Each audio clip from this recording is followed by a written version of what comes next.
Hello and welcome everyone to another Webinar Wednesday. I am Megla in Singapore and I'm joined by Margaret and Kevin in Australia. Hi, Kevin. How's it Hi. going? Hello, how are you? I'm doing great. So here we are, another Wednesday webinar or Webinar Wednesday. So today we've got the very lovely Verity Sewell with us, and she's going to be sharing some of the common issues, some of the common pesky problems that Amazon sellers face when they're doing their listings or images or other things. And Verity will introduce herself. She's got some slides to share with us, and she's also going to be taking questions. So let's get straight into it. And Verity, I'm going to share your screen.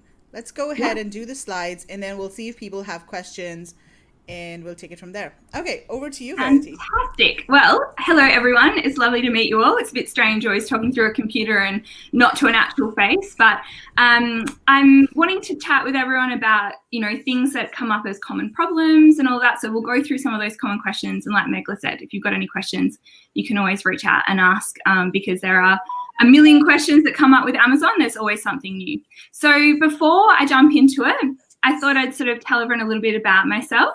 So I have been doing Amazon for some time now, so since about 2012. And that's when I started off as a complete newbie, didn't know anything, started when most people start. And I got into private labeling, started to sell into the US, UK, and Europe. And that was what I did for some time, and it went really well. So that was really exciting, and I grew it from there. And then I decided to start working for an agency. So I actually started working for an Amazon specialist agency, and we worked with high-end brands. So we looked at product brands that were already existing and how they could launch on Amazon. So a little bit of a different way of looking at things. And I worked there and ran a team. So that was really exciting, and I did see hundreds of clients, lots of different issues, lots of different problems that would come up, challenges. I've seen the good and the bad, so I've seen all those things in between. So from there, I've recently sort of transitioned, and I'm doing a lot more coaching and mentoring and things like that at the moment. So that's a little bit on me and my sort of recent background. So let me just jump across to the next slide. So what we thought was we'd come up with 5 common questions that come up and how we can solve them. So I'll do my best to solve them and walk you through those. I've put some images with it, and I'll talk you through it. But if you've got questions, or even after the webinar, if this is something that's happened to you, you can always reach out to me and I can offer some support. So these are things that I get asked a lot, and that's why I've sort of chosen these 5. So the first question that I get asked a lot is, I've loaded information into my listing. So they might have gone into the back end of an account, gone to edit, maybe you've uploaded your images, you've uploaded a new title, you've added something new, it might be a new listing, you've only added something in. And when they've loaded it and they've waited, they go to check the front end of the listing, they can't see it, or it hasn't changed, it hasn't fed through. So this comes up a lot, and it seems to be a common issue. I don't entirely know why this problem occurs all the time, but I'd say it's just an internal Amazon issue. And a lot of the time it happens with images. That's probably the most common one. It can be incredibly frustrating, and people will say, I've spoken to Amazon, I tried uploading it multiple times, I've tried every different thing, and I still can't get it to work. So what do you do in that situation? So when someone would come to me with that, I would always find out, exactly what they've tried. And then from there, find out, like, have you spoken to Amazon? So it can always be good to reach out to them. But like I said, if you've reached out and there's nothing's working, what do you do? The next main step is to try and override the system. So you're not probably going to want to hear this if you've heard this before, but the best thing that you can do is actually to use a flat file. So this would be, you can sort of see on the screen here that you can come up to your inventory, you can add a product via an upload, and then you'll see an area that says create a product file, and you're going to click on there. You're going to find where your product would sit, so the node. So you're going to go and find the category, essentially, of where it sits, and you select that. And then you're going to select advanced and download a template. Now the template is an Excel spreadsheet, but quite a large looking one, and it has tabs at the bottom of it. It does explain how to use the flat file, and it actually does step by step. But if you've never seen one before and you've never done it, it is honestly daunting. And when I first learned how to do flat files, it did take me a long, long time to learn how to get it to work. But essentially what the flat file is every row has different elements that are in the back end of your listing. So it will say things like, what's your title? What's your bullet points? What are the images? All those kinds of questions. Is it a variation? Things like that. So you're going to be filling in the back end of the listing and you're going to load it. Now, a flat file will let you do a couple of interesting things, which is how it overrides the system. It will let you do a partial update, or it will let you do a full update. So a full update might be, I've never loaded this listing before. I've got 20 listings I want to do in one go. I'll use a flat file because it will be quicker. So you might do a full update because it's brand new. The other time you do a full update is if you created a listing and it was just a total mess and you just wanted to start it all again. So you wanted the same information and you wanted the same barcodes and all of that, but it just needed to be cleaned out and reset. That would be a full upload. But a partial upload comes in when you want to either add an additional bit of information to the listing, or in this case, I'm trying to load something and it's not working. I don't want to delete everything else. I just want to load this one aspect. So a partial upload will let you, it will only pick up any changes you make. So for instance, you add those new images, it will only pick up the new images. It will sift through and find the newest part of the listing. So that's all it's going to load as a partial update. So it's really important that that's all you do. Now, what will often happen is Amazon will often tell you to sometimes delete a listing and then reset it, and you think, I'm not deleting my listing, I've got stock in there. This is a way that you can reset it and override the system. So it is a little bit more complex and it's hard to sort of explain it in one go because there are a few steps there. But hopefully that it sort of gives you an option of, this is happening to me, what do I do? It is really to go down the flat file path. If you've tried everything else and nothing's worked, then that's the path to go down. So it also seems like Verity. Sorry, I was just going to say that I've also seen many people say in the groups and all that they're not able to update their title. So if they've got the title once and they're trying to make some changes or significant changes, I think a word here or there is okay, but significant changes for some reason are an issue. So flat files, I guess, would fix that. Yeah, so this can come in, this can be anything really. This can be from the title to the bullet points to your images. It can be that you've got issues with things in the back end not ranking, things like that. Anything that sort of you don't feel it is feeding through correctly, you can override it with a flat file. And the title is quite a common one.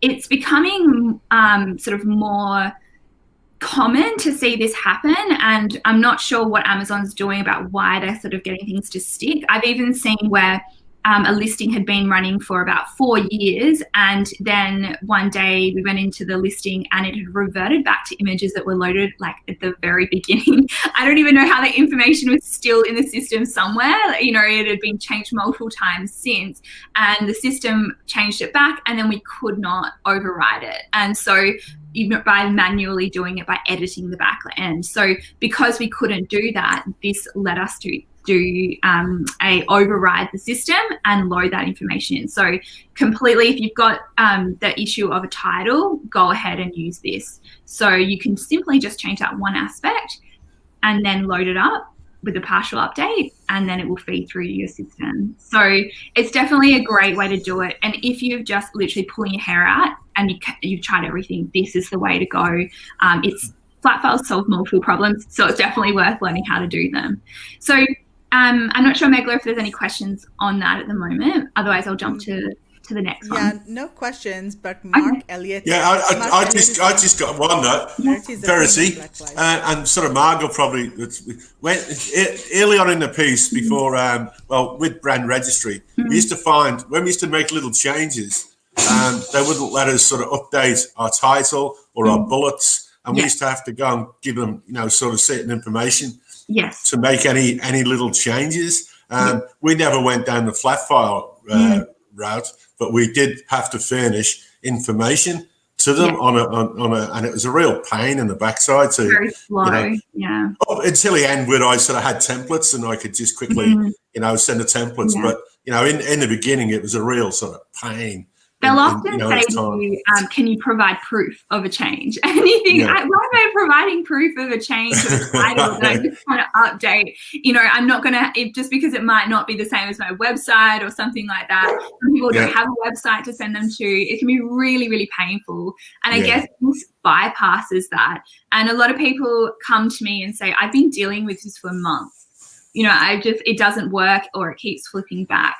Once you've got a flat file, and you've created one, you can save it. And then at any point down the track, if you want to make any changes to your listing and you don't want to go through that whole effort, or if you've got a lot of listings you need to change all at once, a flat file is a much quicker process. It can be a little bit daunting at the beginning, but once you understand how it's working through the system, it's definitely the way to go to save hours and hours of time. So I highly recommend a flat file, even though it's not very exciting.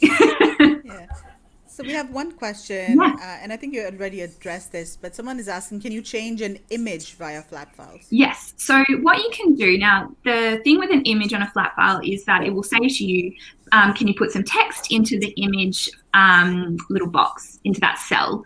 And that's what throws people all the time when they go, well, I'm trying to change my image. I don't have a URL. Where does this come from? So there are quite a few, I think Amazon even suggests one now on the flat file, but there are quite a few websites where you can load your image into like a cloud-based. I have to remember there's main one, I think it's like Cloudfire or something like that. There is one you can use. You can load your image in there and then it will provide you a URL. You copy and paste that straight into the flat file and then you load it up. So that's how that would work. So really, really simple. It's not a problem, but it is one thing that can trip people up. So you can change your images through the flat file too. Yeah, I think post image is another one where you can get a URL on that one as well. If you literally Google URLs for images, that will usually bring up some options for you. So it's just saving it in the cloud basically for you to load. So really, really easy to do. Perfect. All right. So we'll jump to the next one. So let's go across here. Okay, so my stock's about to arrive at FBA, but my listing's not ready to launch. What do I do? So this does happen. There are lots of things going on in life, and for a lot of people, Amazon's kind of the thing that they're doing at nighttime. They might be working a full-time job, and so we might be, trying to hurry to get our listings ready to look really good, but the stock's on its way, everything's about to happen, and you're thinking, I'm not ready, I want it to be perfect before I launch. So to take advantage of that time, what I'd say is if you're going to firstly set up a new listing, try and put your launch date in advance. That'd be my first recommendation, so that when you've listed it, I call them a shell listing. So when it's a listing, they might not have anything in the back end of it yet. It's just created, ready for you to load everything. You can come and you can push out a launch date. And to do that, you're going to go and edit the listing. You're going to go to the more details and you'll scroll down. Now, on the more details, there are depending on the category, it will change where this sits, but have a look through, you'll find the launch date and you just set it for the future and you can change it as many times as you want. Now, what does happen though, when you change the launch date into the future, you will go to click on to see what the page looks like on the front end. So you might be working away, adding your images, adding your title, and you want to see what it looks like. When you click on it, it will say to you, error, we couldn't find your page. And that's because it essentially doesn't exist at the moment because it's being put to the future. So that is one downfall, is you can't go and view it. So if you do want to view it quickly, I'd change it to that day, look at it, and then change it back, something like that. But you can put it to the future so that if you are, say, waiting for some images to come back, you're working on your copywriting, anything like that, you're not ready to launch, you're a bit worried about, missing that time, just change the launch date. That's all you need to do. But it's not a difficult one. It's super, super easy. But a lot of people don't realize that it's in there. So a really quick trick for you to go in and change. So that's that question. So did anything come through, Megla, on that question? Not on this one, but there's a question for the flat files one. Yeah, so sure. Carlun is asking, despite including the URL in the flat file, My main images still seem to be the placeholder ones I uploaded from when I created shell listings from the shipping plans. Is there any way around this? So if I'm assuming that they're saying that they've tried a flat file, I'm not sure. Yes. So yes. Okay. So if you have tried the flat file, and it's still, you're thinking, I'm trying this, it's not working. Now, this will take a little bit longer to do. I would actually go and do a full update in that case. It means something in your listing is not feeding correctly through the system. But you've got to be careful with this one because, like I said, a partial update will only pick up anything new. So if you do a full update, it's going to update everything that's in there. So what you want to do is you just want to make sure that you go and put all the information that you've already entered into your listing into your flat file. So just make sure you've got all your titles, all your bullet points, all the details, sizes, everything like that in there, and then do a full update. Because I'd say if you're doing it and it's still not feeding through, you've got a bigger error in the back end than just a partial will let you do. The other thing that might be stopping you would be if you are going against terms and conditions. So that is one thing that I've seen before with an image issue, has been that when I've looked, they've said, I've tried this, it's still not working. It's that when we've looked at it, maybe the main image has got some text where it shouldn't or something like that. So that could be your other issue. But if the partial is not working, go and do a full update for your images. Okay, so hopefully that's helpful. Just a follow-up comment, I guess, from Kalun. She's saying some other listing images have updated, but the tiny image in the variations option section of the listing where customers choose the pack size and color is still the old one. Yes, that does happen. So that is Amazon and you can't fix that, unfortunately. You need to go and log that with Amazon and just say to them, I've uploaded this variation, but I noticed the image is not showing, and take a screenshot. So whenever you're dealing with Amazon seller support, don't overdo it. Don't tell them, every little bit of detail. Be very straight to the point, give them bullets, and if you can give them a screenshot and say, this is the incorrect one, this is what the image should be, they usually can help you out. So I've had that before with someone and they were able to fix it. So I would log that with seller support. A flat file won't be able to help that one, unfortunately. Okay, so here's Perfect. one question about the second one that you're just talking about. So someone's asking, do you lose your honeymoon if you try to view your images? I don't think so, no. Like I've had it where we've opened it to have a look and haven't had any problems. So it's just if you were going to leave it. So I would do it and flick it back straight away. So you can go back and forward, but no, the honeymoon you shouldn't have any problems with that. I've done it over a lot of accounts and I've never seen it have any impact. So you should be fine. Perfect. Let's all right. move on to the next one. Okay, so we'll jump to this one. So I've connected Brand Registry to my account, but it doesn't seem to be linking to my listings. How do I fix this? So a lot of you probably have heard this one, or you've seen it come up in groups and things like that. Brand Registry is wonderful and really painful all at the same time. And I've talked to some people that actually work at Amazon and are dealt with, within the Brand Registry teams. And even they'll say it can be a little bit of a difficult service sometimes when it comes to linking listings and things like that. It has got better recently, which is good. So hopefully it continues down that path, but it can have some issues. Now, the number one thing that I see with this is when someone has created their listings and then they add the brand registry. So they do it afterwards. Now, there's no problem doing it before you got your listing set up or after. That's no issue there. But the main thing that people do wrong here is they create their listings. They don't put the exact brand registered name. Now, I mean, the name has to be, if it's all capitals, if it's lowercase, if it's got a dot between it, a dash, anything, it has to be exactly the same as what is being registered.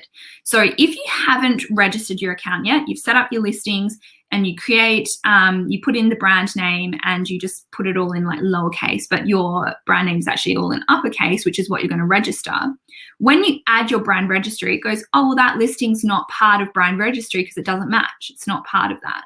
That's what the system thinks. So the quickest and easiest thing you can do is, before you've added Brand Registry, is to make sure that the listings you create are identical to what the name you're brand registering, if that makes sense.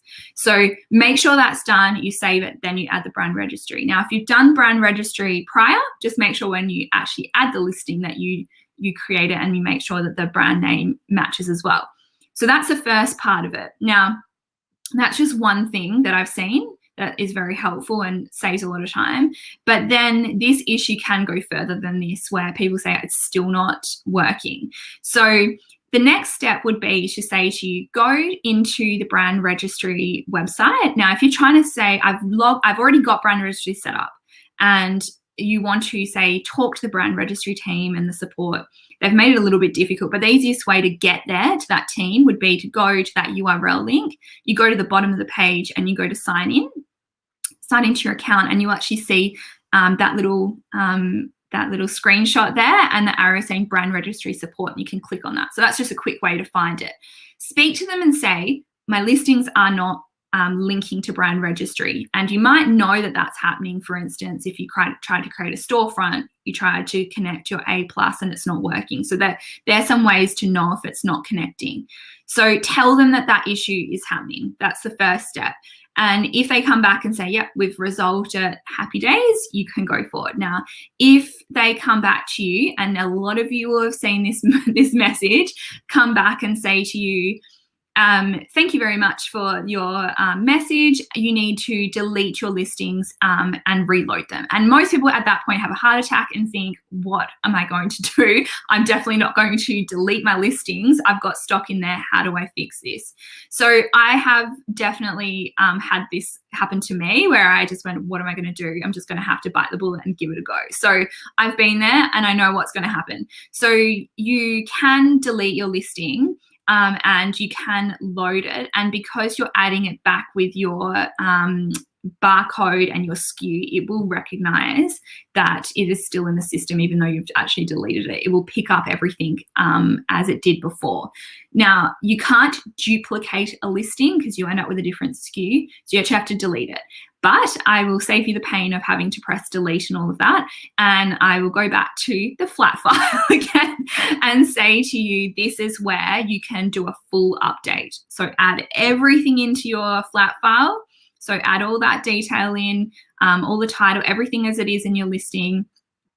Then load it as a full upload, making sure you got the correct brand name in there, and then it should link for you. So that way you're not having to go through the, heart palpitations of deleting a listing, especially if you've got stock in there, because this is what happens to people, is that they get to this problem and they go, but I've got stock. What if I deleted it? Is it going to get lost? Is it going to connect somewhere else? Am I going to have to remove it? What do I do? But in this case, I'd say to you, if Brand Registry support can't help you by linking it, then I would say to you, go and do a full flat file upload. So that is usually what will fix the issue of it connecting. So then to check if it has connected, go and have a look at your storefront. Can you connect a storefront? And can you connect those listings to the storefront? And also probably the quicker way would be to go to your A+ content and see if you can search for the listing. Because sometimes you'll have like some of your listings will be linking and maybe just one isn't. So that can happen too. But a flat file will override the system and link it all together. So hopefully that's helpful, because I know that does come up quite a bit with Brand Registry. So is there any questions that have come up for that one? Okay. Yes, so there are a couple of questions. Yes. Delwyn Maxwell is asking, so if you have already set up your listing, is it too late to organize Brand Registry? No, absolutely not. You can have your account for years and years and years and add Brand Registry, not a problem. You can have all your listings set up, you can be selling and then set it up. There's no problem in that. So remember, you can sell without being brand registered, which is what majority of people used to do. So if you are thinking, I want to get everything started and then I'm going to trademark a little bit later, maybe for costs, things like that, you can definitely add it at any point. So not a problem at all. Okay, we've got another question from Carlun. So she's asking, can other users I've given Seller Central permission or access to log on to Brand Registry, or only my original account? So if you're talking about giving it to a sub-user, they can't really access your brand registry. You really need to firstly you need to make sure that when you're setting up your brand registry, don't get a VA or someone else to do it. It has to be done on the proper account. So you need to be logging into the master account to add your brand registry. So if you're giving it to a sub-user to access or do anything with it, they have certain access, so they can access the tools like A+ and all that sort of thing, but they can't sort of set up your brand registry for you. Does that make sense? I'm not sure if that answers the question, or if I missed it there. So if there's another question, just ask me, but hopefully that explains it. So it's the master account that has the main access to brand registry. And a little bit more on that would be to say that be careful if you're going to give somebody else brand registry rights. Now, I mean this by, if you decided, I've got someone in Germany that's interested in selling my product, and you think, great, that would be an amazing opportunity. They could sell the product in Germany. They'll be buying from me like a wholesale situation. They want the brand registry. Just be very careful of doing that, because you are basically handing over your rights. Now, you can link it. There are ways to link it. I won't get into that now, but just be mindful of that, because I have seen people which have decided to come and sell on Amazon later, or they've gone, I want to sell in another country now, and they've actually given the rights away, and it's very difficult to try and get them back. So that's just another little bit on that as well. Were there any other questions, Nicola? No, there are no more questions. Let's move on to the next one. All right, great. Okay, so this comes up a lot, and this is a bit about reporting. So not super exciting, but actually we all like to know how much we're making. So from that aspect, it is great. So where do I find a report that gives me a full breakdown of the monthly income and expenses? Now, there are lots of reports. We can, a lot of you will know how to get to certain reports. Now, this is really helpful if you deal with a bookkeeper or accountant that's dealing with your expenses and your income and all of that sort of thing. So this is the transaction that you should provide to them, or if they don't realize that this is available, this is something you can say, would this be helpful? So if you use something like Xero, there are tools that connect, but if you're doing it as a manual upload, you can use a transaction report to upload into Xero as well. So this is where you can find that. So you can go to your report section, you come into your payments, and you'll see the beautiful new grid that's all there, and the shows you all the lines and everything exciting there. And you come across the top tab and you'll see that date range report. And what you want to do is you'll probably come in there, if you've never downloaded one, it just looks blank, and you generate a report here. So what you need to remember is that you can't generate the report if the month hasn't ended. And so many people would say to me, I really need October's report 2 days before the end. And I'm like, you can't have it until afterwards, because it will not let you have access to it. So just remember that. And also the other thing would be is to give it a day or so, because depending on your time zone, America might have not, switched over to the end of the date. So what you can do is, now the summary report, you'll see on that little screenshot, you have the summary and transactions. So you select summary if you're wanting to see a full overview of what have you been charged and what have you made. So it'll give you a breakdown on one beautiful little screen, and you can download it as a PDF, and it shows you everything you've been charged. So it's a great way if you're thinking something doesn't add up here. I feel like I've been charged too much. What have I been charged for? Where can I see all of that in one go? That's the place to grab it. So it really gives you a way to see an overview of what's happening within your account. So income and expenses there. And then, so you can download that one. And then the other one, you can generate the report again. So you click that again and you say transactions. Now, this will download as a spreadsheet for you. And this will give you information about every transaction. So whether or not it's something that, like a fee that Amazon's taken from you, or it's a sale you've made, it breaks every little bit of it down, which is really, really helpful. So if you do need to check something, you don't think a cost is quite right, a fee's not right, you can go in and have a look. It also gives you, it used to give you really great information about the address of where someone lives and the names and things like that. It's actually deleted a lot of that information out. Amazon is wanting to keep it more private, but you can see the state in which the transaction went through. So just as a little bit of advice for people that might not have thought of this before, is that you might have a product that if you're looking in that state, so which state is buying the product, you might find that your product is being sold to a majority of one state. So what can happen is that if that's the case, and it can be really strange, there's somewhere you think, why? I don't know why my product sells mostly there, but it just does. What you could do is that if you ended up doing any things like Facebook ads, anything targeted ads, you could just target the ads to that state, knowing that that's the majority of people are buying a product. So you can use that data in other ways. So that's just another way to pull that data apart and use it to your own gain, I suppose. But that transactional report will give you all that line by line detail for you. So go in, have a look. If you've never seen it before, I really advise you to go and check it out, and then see if it's something that you can use to check monthly or whenever you're looking at your reports. So is there any questions on that one? Yeah, there's a couple of questions. So first of all, Sangeeta is saying hello. Hi, Sangeeta. Good morning. Okay. Yeah, we have another question from Kalun. So she's asking, can you actually see details of how a fee charged has been calculated, like the FBA inventory placement fee, for example? I'd have to go back and double check. It does give you a certain amount of breakdown, but I don't think it would give you that far of a breakdown because it's more of like a summary. Go in and have a look at it, see if you can provide, get that sort of information. I think the next slide might help you with this one as well, and checking if something's correct or not. But it usually gives you an overview amount, so it probably wouldn't break it down necessarily for what you want. What you can do though is you should see in that middle screenshot, there's the tabs across, and I said to go to the date range reports. You can go into something like the transaction reports, click into the transaction, find a transaction that relates to the fee that you might be wanting to question, or something that you think, I'm not sure if this is right. You can click into it, and I think it's blue text is ones that are clickable, and you can actually often come down with a summary in there. So have a look in there. That's another place that you can often find that more detail per, say, product or a specific fee. That might help you to go in there. So have a look in there. That would be my suggestion. Okay. Great.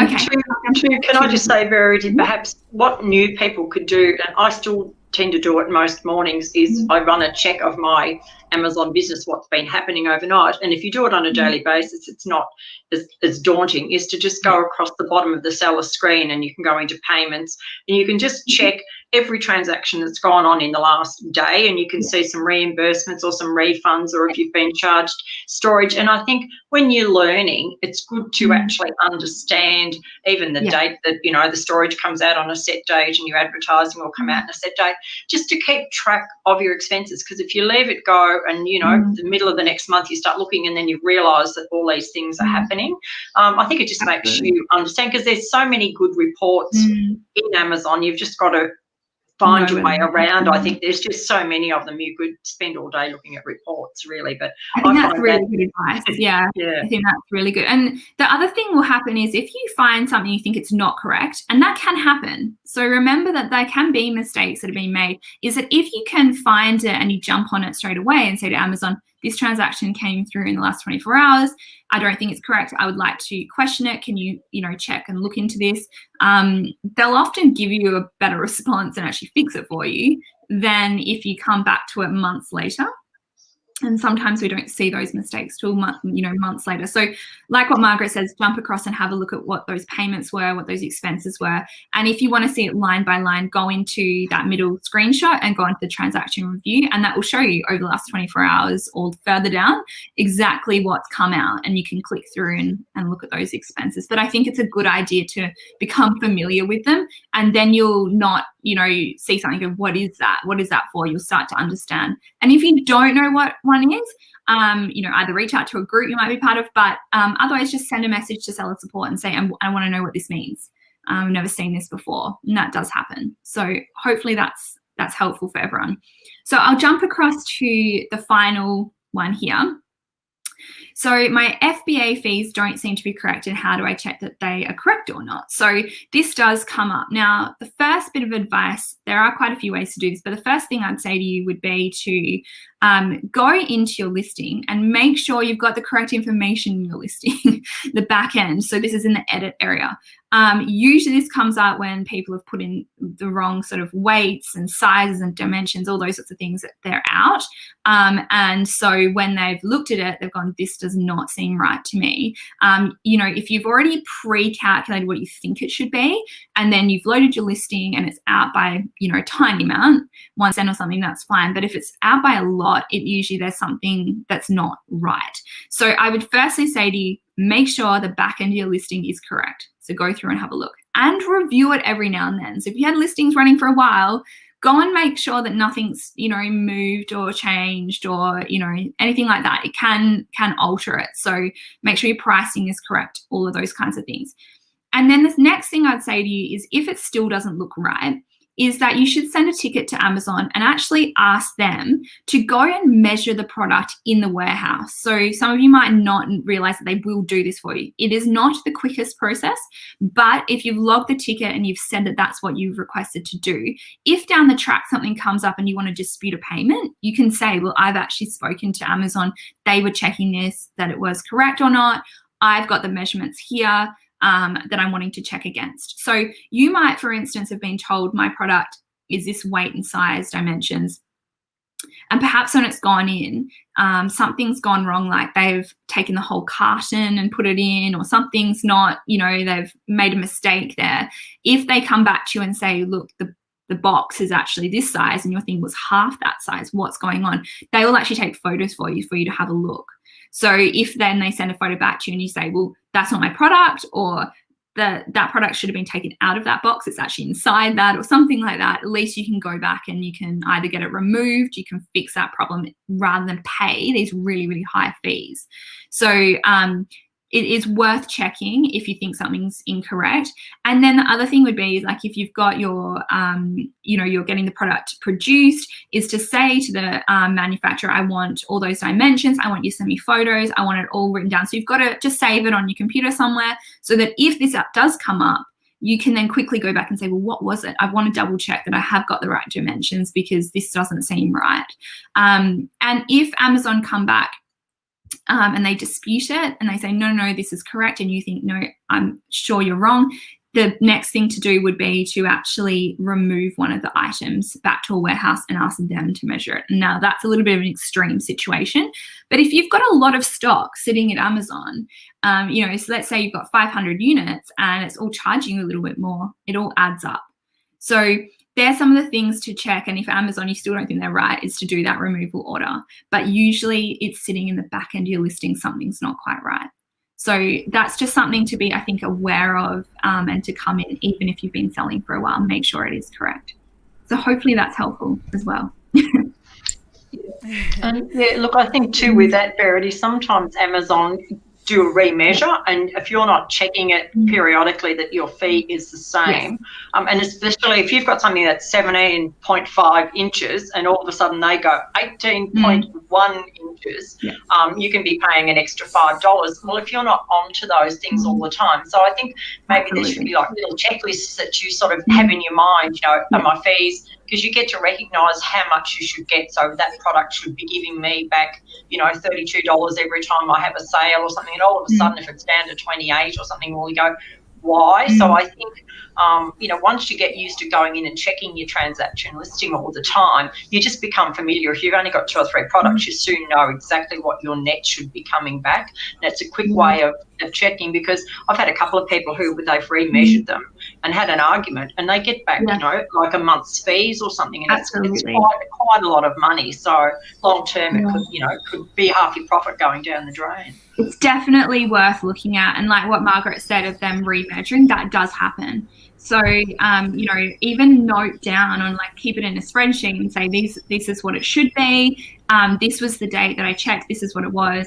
And then maybe each month, even if you come in, if you don't want to check it all the time, but every now and then, you can go, is it still matching? And if it's not, go find out why that's not matching and what's going on. So it's just a really good one to check. And like Margaret said, you can, lose a lot of money, and who wants to be giving Amazon more money if they don't have to? So Not me. it's definitely worth checking it. Because those little things can change. So it's not hard. And if anyone's wondering where that little screenshot, like that little drop down is, you're just going into your inventory, you're going across to where the fees are, and you'll see a little drop down tab, and you can expand it so that you can see what's in there. And that's just a nice little overview of what's going on. So I hope that helps. Is there any questions? So Colin is asking a follow-up question. How long does that process usually take for Amazon to recheck dimensions or weight, etc.? I can't remember. They have an automated response that they'll say it takes so many days. I think it's something like 20 days or something like that. It isn't the quickest, but I have had it where we've checked it and it's been come back much quicker than, it was expected to be. Sometimes it's taking a little longer. So I think they just say a certain time period. But like I said, if it's something you want to check, go do it today and log it today if it's something you want checked, because it can take a little bit of time. It's not something you'll get back tomorrow or anything like that. So just allow for that. Okay, cool. So we don't have any more questions. Okay. So those were really good 5 pesky little problems that we'll face sooner or later. Sooner or later, we will face these. It's not a matter of if, but it's a matter of when, I think. Okay, so you also have a bonus for us, right? So tell us about Absolutely. Canva. So I might just jump across. So on what we just talked about was that if you do need to know any more information, I am going to put some step-by-step videos up in the next week on my website. So if you want to follow on how to do a flat file, but if it's something that you think is even more complex than you want to tackle, have a chat to me and I can support you with that work. So just let me know. So that's just to follow up on that. Now, another thing that I've been working on. Go ahead. Sorry, Before you move on, we have another question from Keith. Yeah. So he's asking, can you see the reason why a refund has been initiated on a report? Sometimes. So sometimes you can see the reason and they will list it there, but sometimes their reasons are really, really poor. So it will be like a customer return, and sometimes it gives you a little bit more information, and sometimes it doesn't. So you don't know, did they change their mind? What's going on? So no, it's not. It's one section on Amazon that's a little bit poor, I suppose, and it does come up a lot of people going, but why? Because I want to know if there's a fault or anything like that. So yeah, you can't, not that I'm aware that there is any new reports that really dig into it. You could always request, is there a problem? So, you could find out, you could ask Amazon, was there a specific reason? Things like that. The other thing on a return would be that if you see that there's a return sitting in the inventory and it's saying that it's not going to be fulfillable by Amazon again, they'll say, we can destroy it for you. I'd highly recommend that you find like a 3PL that you can do a removal order, send that stock. It might just be 1 unit or 2 units back, because what we've found is that often Amazon will say, this product can't be sold again. Now, if it was, say, like let's just say a bed sheet, and they'd undone the packaging and then they just sort of put it back, shoved it in and sent it back, Amazon are going to go, well, it's not in sellable condition, sorry, we'll just get rid of it. But that's a unit that you've paid for. So it could be someone's taken out of a box, as simple as that, not put it back correctly. Now, if you send it back to your 3PL and they look at it and go, it's fine, it's not broken, it hasn't been used, there's nothing wrong with it, we can just repackage it correctly and send it back in. You haven't lost that whole unit. So I highly recommend that you do that, especially for very expensive items. If you don't know why something's being returned as well, you can ask the 3PL, could you have a look into this? Can you see if there's something going on there, like if you have a liquid or say a food product spilt or, smashed, things like that. So there's not really a report that will give you the in-depth detail that you're looking for. unfortunately.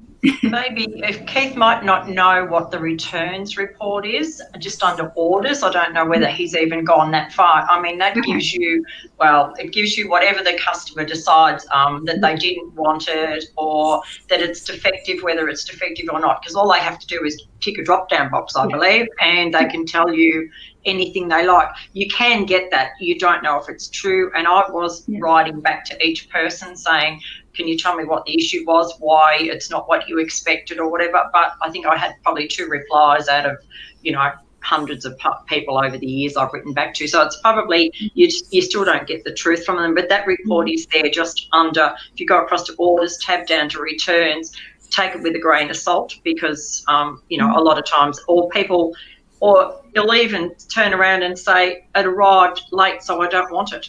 I mean, if it was a day late, why did you order it if and it's not one off. It's a lot of people use that excuse. I think it's to get free shipping back to Amazon to get their money back. But that's the only other report I got. The worst one I've ever seen as a return was when someone had it as a gift and it actually had a gift message, and then that person received it and returned it. And I thought that was terrible. So we've had them. We have a lot of those. Yeah. It's terrible. I'm like, how does someone do it? But, you just, like we said, that you just don't know why people choose to do it. So, go and have a look in the reports area under your orders and see if you can find out any of the detail. But it might not give you really what you're wanting to know, unfortunately. It will just give you the basics. Yeah, and it actually will tell you whether you've been reimbursed for it, because if it's carrier damaged, you will get reimbursed, and it will show that. If it's got to be removed, it will tell you, or if it's gone back into inventory because Amazon deem it's still sellable, they will tell you that. So you can get a little bit of an idea from that report, but I mean, you don't know the truth of, is it really sellable? I mean, I always panic when they put it back into stock, because I figure, how well did they expect? It's like putting a worm into I don't know, it just sort of it goes everywhere. It's a bad product. And they could just shove it back into a box and it's not packaged, especially if you've got a premium item. You spend a lot of time with your manufacturer to make sure it's right. So that's why, if something is unfulfillable by them, get it removed, get it checked, and then you can, if it's not sellable, that's fine. But if it is, then you can always get it done in a controlled environment for you. Actually, Megla, are you able to put Manel's address up? We do have a service in our group. Manel Shah does do that service for you. And I mean, if it's clothing, she will actually press it and package it, or if it's something that can't be reboxed, she can put it in another box, and you can either sell it on another site or as a used item, as an FBM item. So she's available and she's very good at it. So Megla may be able to, I don't know, put you on the spot, Megla. And the other thing that Manal does, at least she'll take images, look at your product, and give you that valuable feedback on the condition that it comes back in. And so you can sort of get a little bit of whether it is Amazon, whether it is the customer, or it is your packaging that's not quite right, it all fell apart at the wrong minute, or so it's good to have someone at the back end sort of just giving you a little bit of feedback. Absolutely. Yeah, that's really valuable to get that feedback from someone. Yeah, no, she's really good. So while Megla grabs that info for everyone, I'm not sure if she's put it up yet, I can't quite see it. So I'm going to jump across, because I know time is moving on. So I'm going to jump across to some of the other stuff that I've been working on in the background. So before my Amazon days, and before I started with Amazon, I actually did a degree in design. So I definitely love the design aspect and the branding and all that lovely stuff about Amazon, which I'm sure a lot of people really get into when they're starting their brands and getting set up. So one thing with working with hundreds of clients that I've seen has been that your images are really there to sell your product. So your keywords will get you found, but your images will sell you. And we basically underestimate that, most people, and most listings don't do a very good job of it. So what can happen is that, you get your photos done and people just list their photos, and you really should be taking it a step forward and getting it graphically designed for Amazon. So people will have these beautiful images for Shopify, They're not really ready for Amazon, and so you're missing a lot of opportunities there. So what I've done is I've been putting together a course, and I wanted it to be something that anyone could come along and actually create their own graphically designed images for Amazon. So I didn't want it to be, let's do Photoshop and really complex stuff. That's just not going to work for people. I want it to be someone that even if you've got no design skills at all, you can actually create something really beautiful. So what I've been doing is I've been working with Canva, and I've been creating quite a few images with people and showing them how they can use that platform. And it's essentially like a drop and drag sort of thing that you can create your own Amazon images. Now, before you can sort of do this work, you would need to have your photos. So that's the number one thing. And have a think about your branding. So do you have a logo? Do you have colors you're looking for? They usually make this process a bit easier. So what I'm going to do is I'm just going to quickly stop this presentation. I'm going to open up Canva and show you what it's like. Some of you will know Canva. You might have used it, and that's great if you have. And if you haven't, that's absolutely fine. You can have a look at what we're going to do. And I'm just going to show you a few things on there. We don't really have time to run through a full session of it, but I thought it would be good to show you some of the things you can do. Like we can jump on board, put an image in and remove the background, for instance, which is a big one. So I'm just gonna close this now and jump across quickly. So just give me a second. Sure. All right. Awesome. So Jackie's asking, where are you based, Verity? So Verity's in Perth. I am in Perth. So yeah, I'm on the west side, so opposite side to Margaret and Kevin. So I'm on the west coast. So I'm the same time zone as Singapore, if that helps anyone. So yes. All right. Okay. So hopefully we can see that. All right. Is that showing? Yes. That's showing Yes, correctly. Okay. We can see so Canva.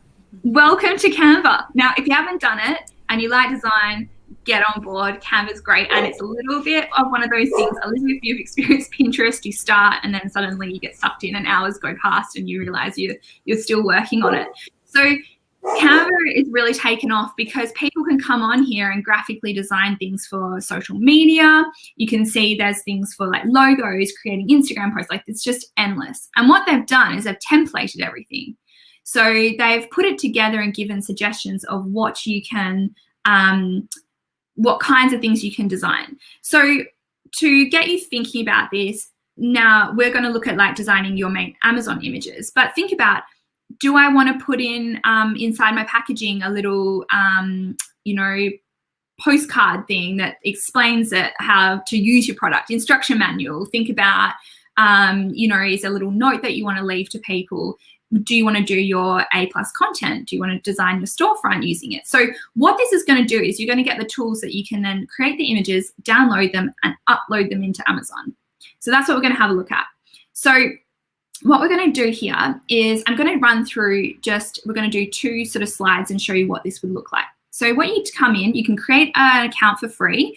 And if you decide to get a paid account, it will give you even more access to free images and lifestyle images that you can load.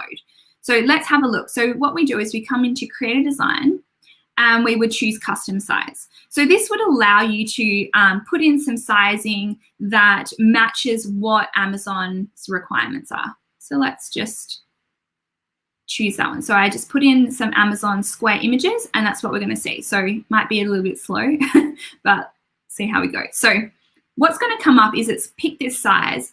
It's going to give us down the side here all the tools that we can use. And this is where it gets exciting. So if I clicked on I liked this template, for instance, it will show up for me. So that's what it will do for you. It will allow you to put any templates you'd like in there. You don't have to use a template. You can start from scratch, or you can pick a template. So if I say, oh, I don't like that, I'd like this look. You could come in, you could create your own logo, something like that. So there's all these different template ideas here. And what we can also do is we can drop and drag our images in. So I might decide that I've got an example here. I've got a coffee mug. And let's just say that this is the mug that I'm going to sell on Amazon. And I've had it photographed, but it's got a nice background that I want to use in one of my images, but I need a main image with a white background. So I might decide I will add another page here and I want to change the color maybe to white. I come to the photos that I've uploaded. So, upload. I'm going to select this. So I'm just going to click on it. And I'm going to go, okay, this is good. This is sort of what I'm wanting.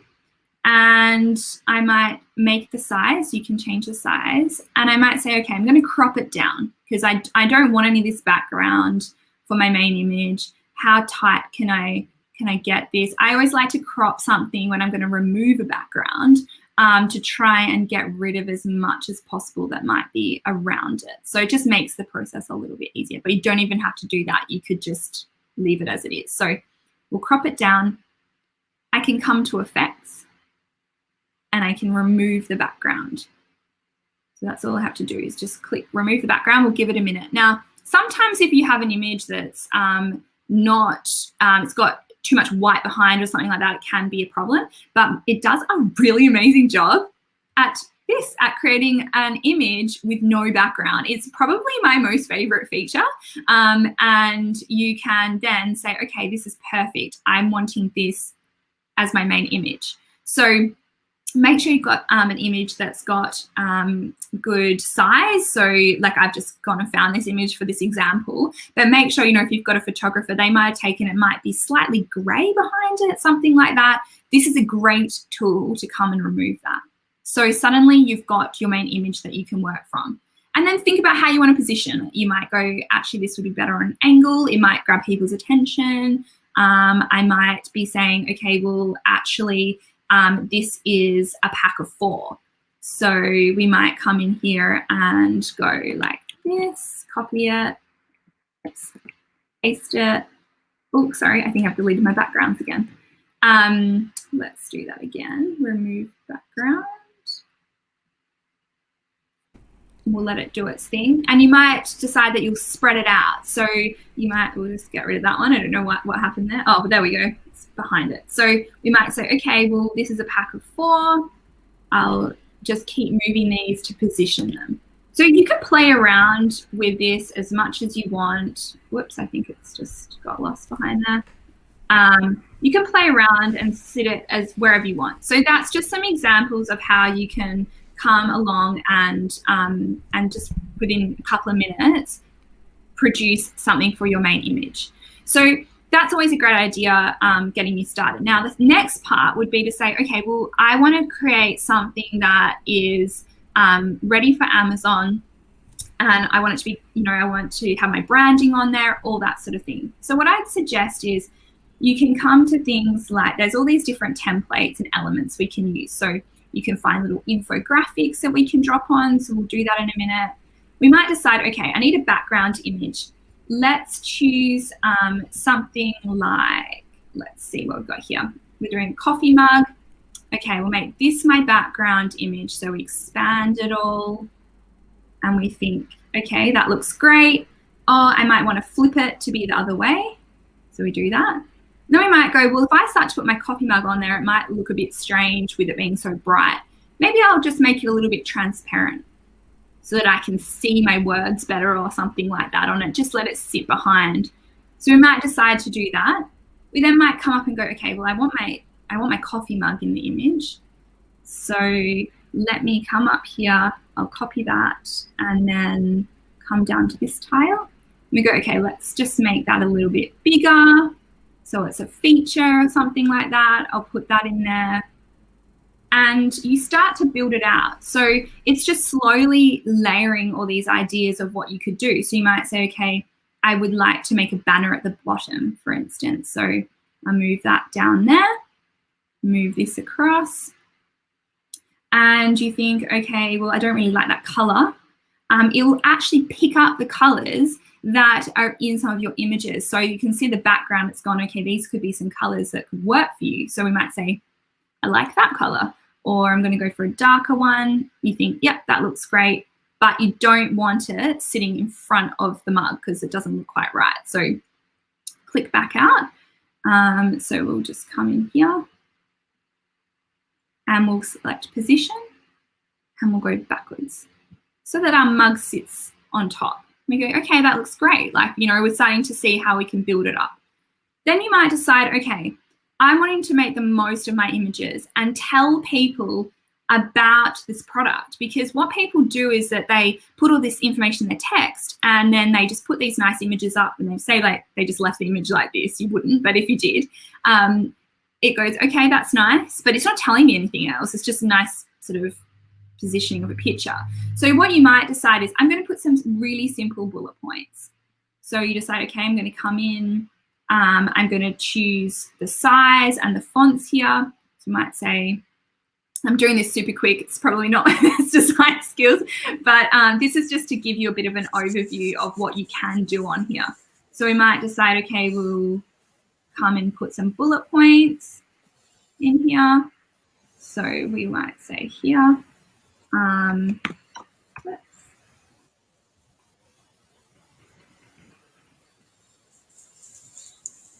So Verity, what about people who are not as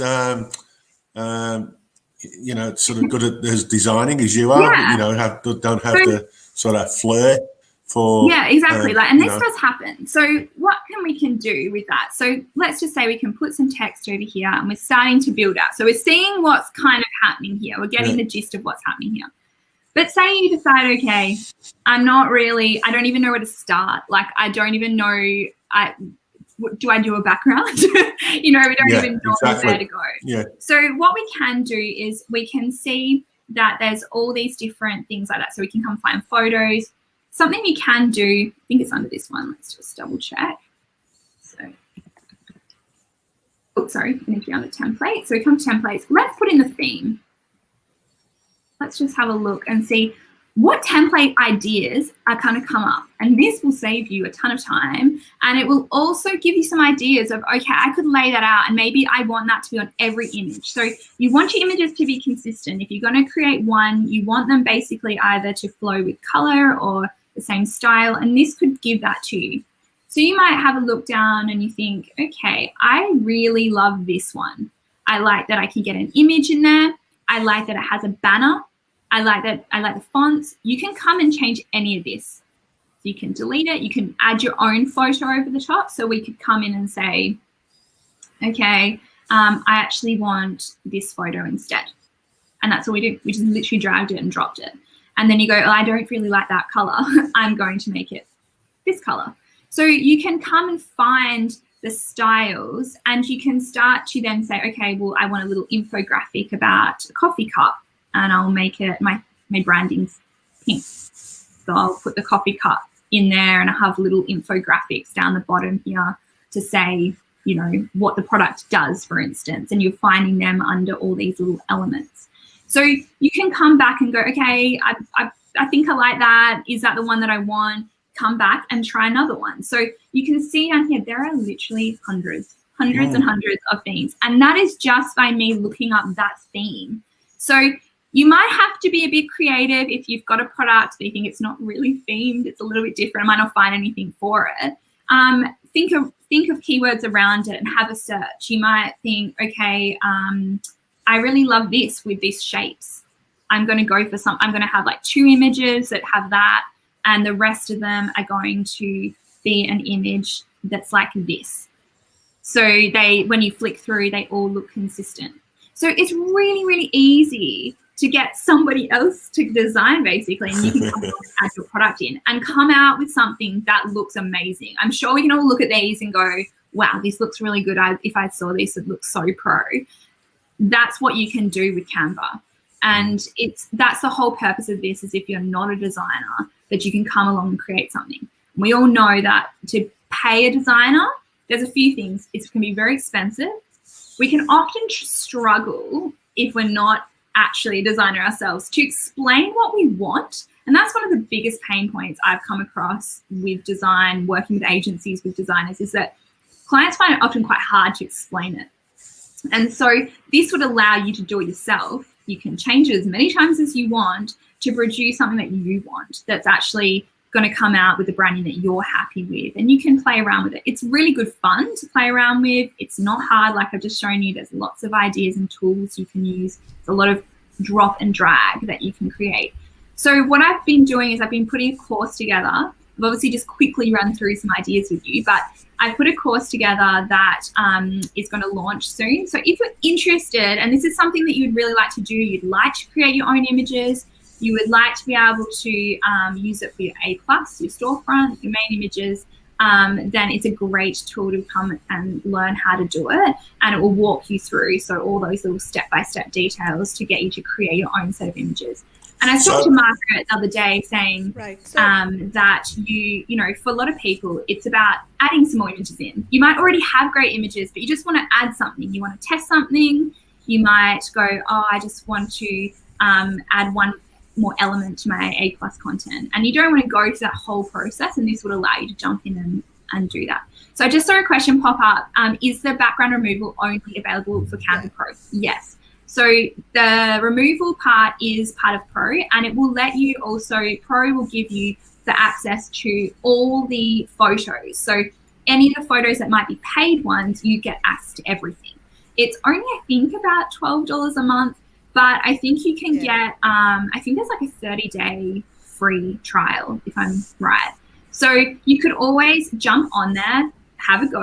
If you're quick about it, you could even design something within that 30 days using those tools to see if you're happy with it before you get charged that as well. So it's just a really, really easy way to do it rather than having to Photoshop and cut and Canva also has videos, right? I mean, that's the great thing about Canva now. They've added videos, music. Yes, they do. And you can also download GIFs now.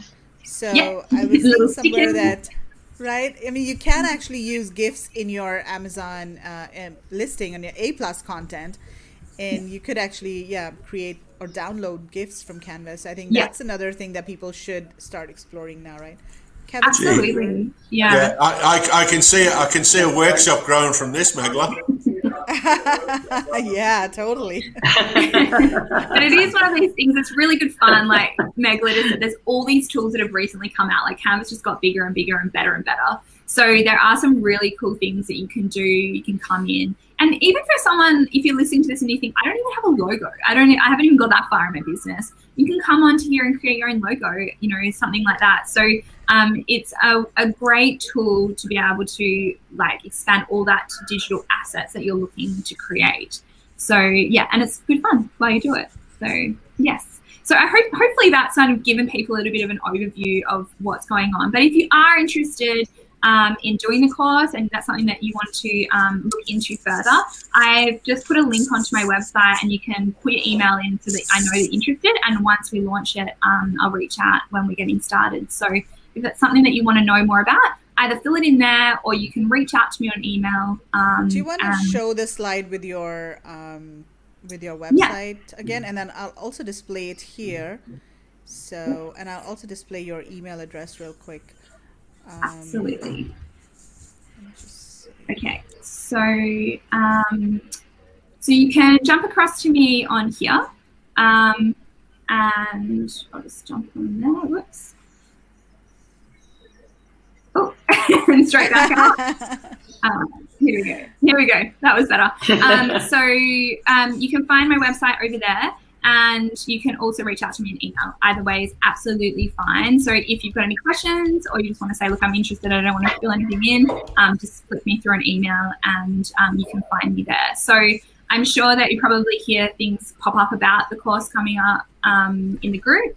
But yeah, if anyone's looking into it and wants to know more about it, I would love to hear from you and help you out with it.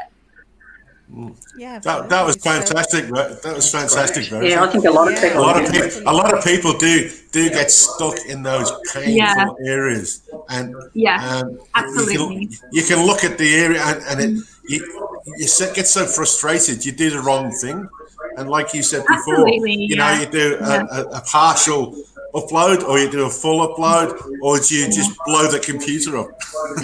Throw it out the window.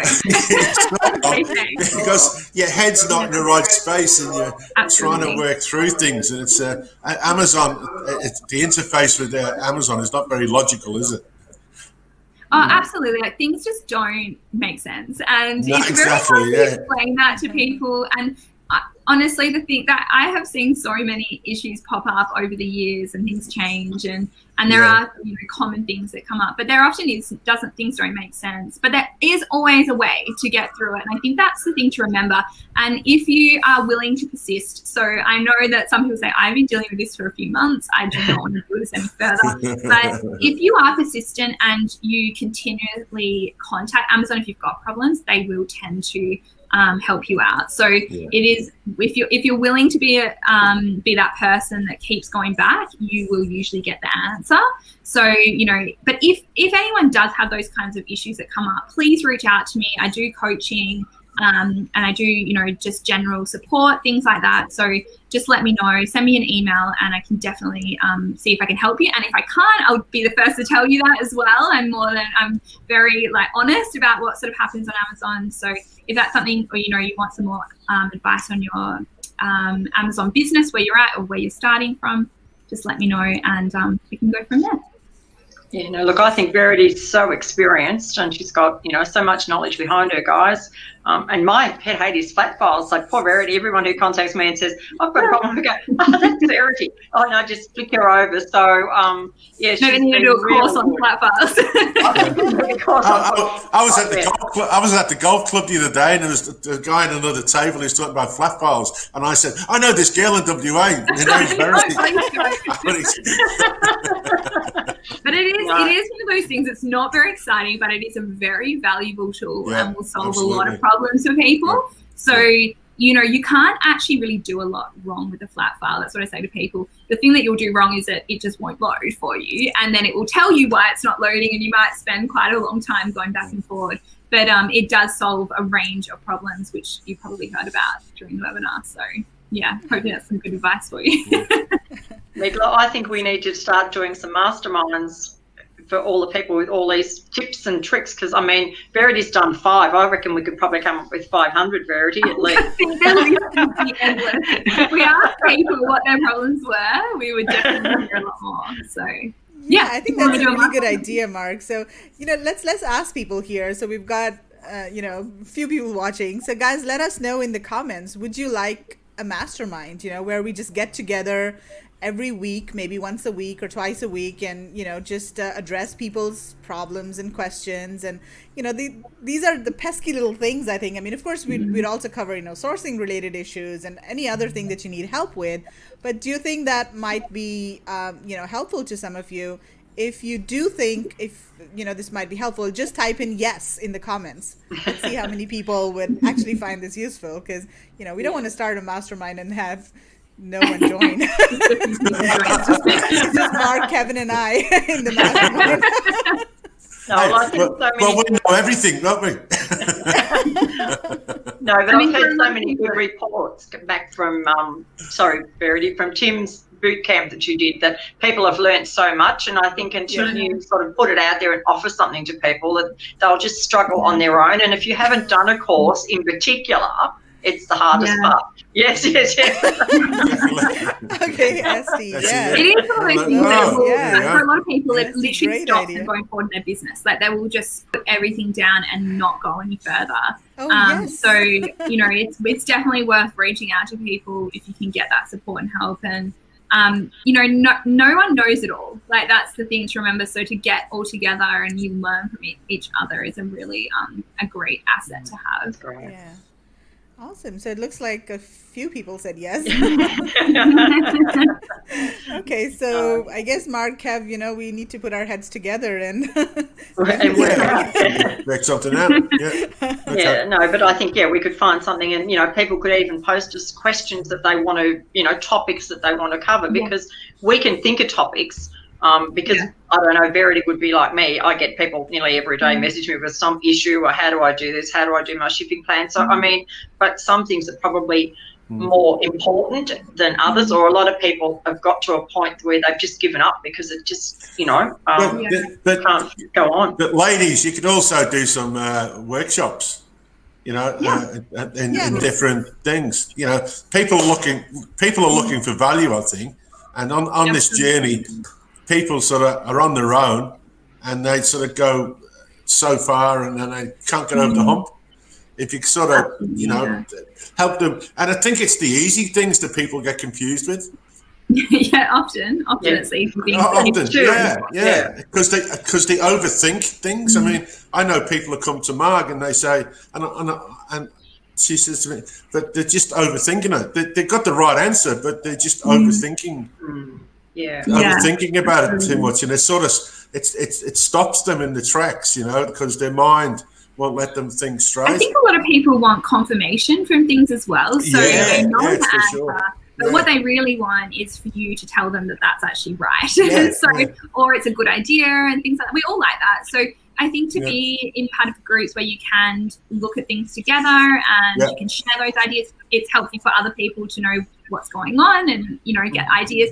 But it's a lot of it's confirmation for people to know, I am on the right track. It's great. I can move forward. So I think that's probably one of the biggest valuable parts to getting together and talking about it. What did Claire say there, Magla? It's the first. I think it's the first of every process or step. It's the first. And Kevin and Marg, you know, you and we have been talking about an India sourcing workshop, right? So we have to put that together once we find the time. We have to start putting that together. I think that will be very useful for people. And I mean, previously we haven't done that because, of course, we had the trip and we want people to go to India and learn everything about sourcing, you know, over there. But I think there are a lot of people who, you know, want to source now. So I think that will be helpful too. Yeah, no, I think it's probably a great idea. So we'll have to work on it. Yeah, but if people want to sort of let us know what they want, and then we could sort of brainstorm something of value for them, you know, India related. I mean, you know, we want to help them with the sort of shipping, their sourcing, anything regarding India. We want to be able to help them.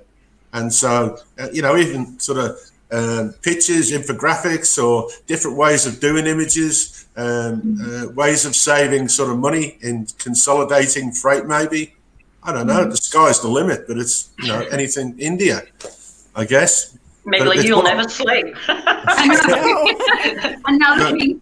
You know, what do people want? If people want to reach out and let Megla know what they want, then maybe we can, like I say, sort of work around it.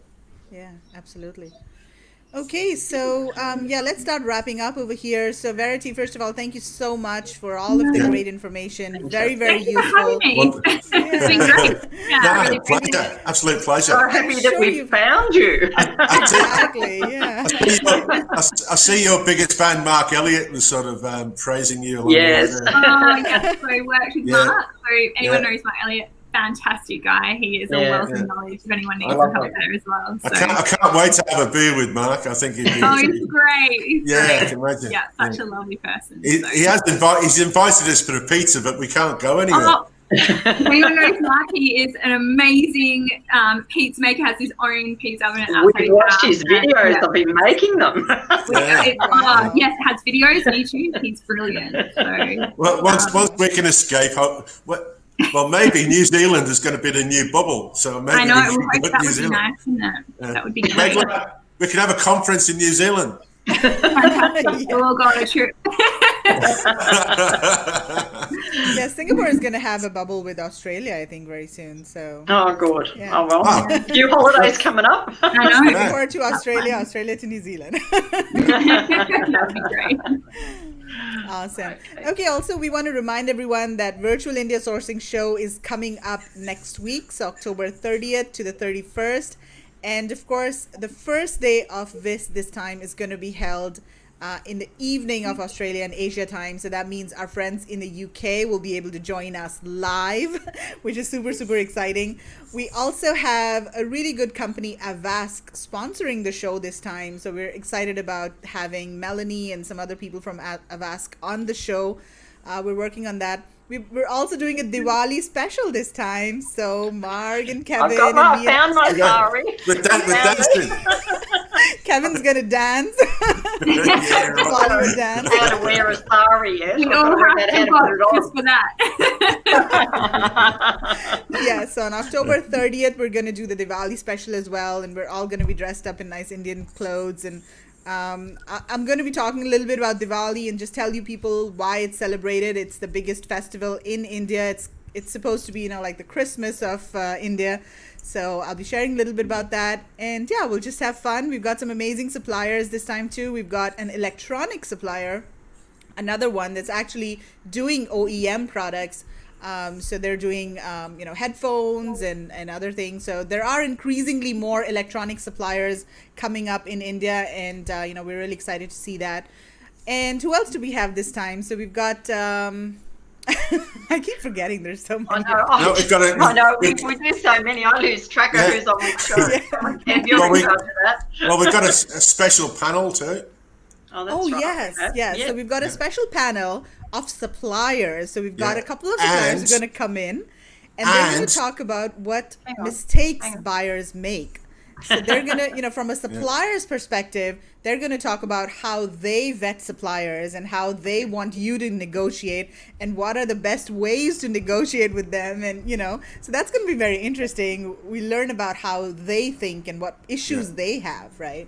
How painful we are to them. Real fun.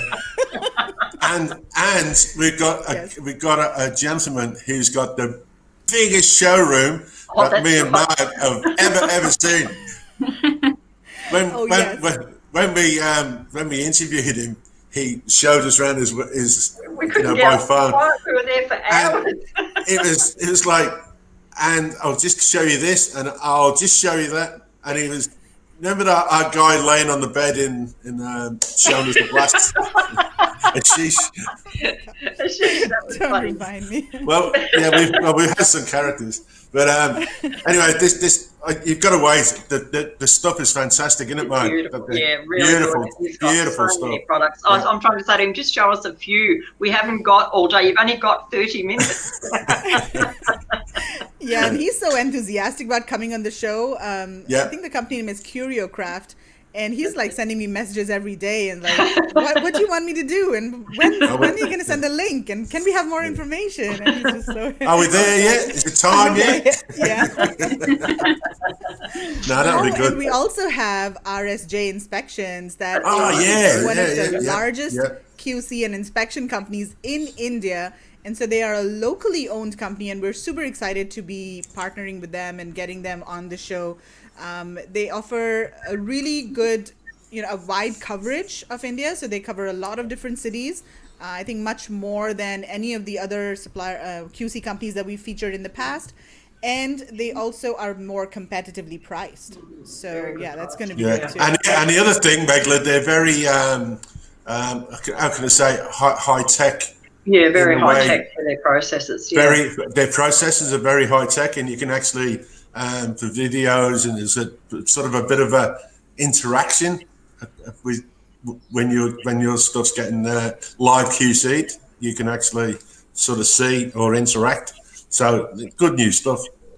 Yeah, exactly. They were saying something like they send. Yeah, we don't want to give too much away. Yeah, they've got to give to the show. Yeah, exactly. So I just wanted to say away. that. They told us they send out the GPS coordinates of the inspector, and to tell people that now your inspector has reached your factory. And here he is. Amazing. Yeah. So guys, watch. Like Google Maps, you see a little man at the door. Google Maps, and he walks down the street. Yes, absolutely. Yeah. So that's going to be fun. Okay. And then lastly, we also want to remind everybody to vote for us, please. Go to sellerpoll.com and vote for us, sellerpoll.com. So there are a couple of categories where we would love for you to vote for us, and the most important category is events.